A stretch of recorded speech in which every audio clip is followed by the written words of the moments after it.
مطالبه دی چې حکومت وکړو نو حکومت ته وړاندې کوو چې هغه کې موږ یو کامل مرشد چې هغه مزار هغه زراعت ډېر ضعیف و خستهحال دی کلایي مقام دی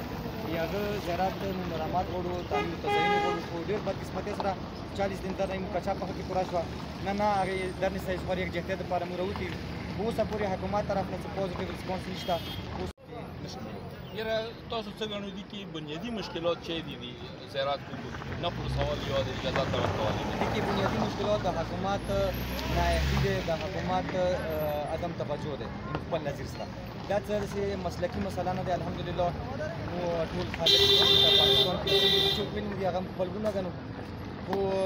افسوس دا دی چې حکومت اوسه پورې دې حوالې سره څه پوزټیو اقدام نه دی کړی.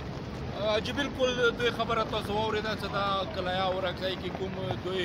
مرشد میاشان ور بزرګوار مزار درګاه دی 200 کاله قدیمي درګاه دی هغې باندې تیر شوي د تشکر دی وخت نه وروسته فوجي عملیاتونه هغې نه وروسته دې باندې مکمل بندیز دی او هغه ته په دې بدامنۍ کې ډېر زیات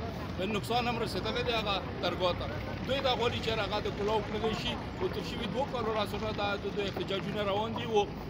میاشتې نه زیات ټایم شو چې کچا په کوارټ باندې دوی مکمل در نام روانه دی او نن هلته هم دوی مظاهرینو روډ بند کړی دی. جی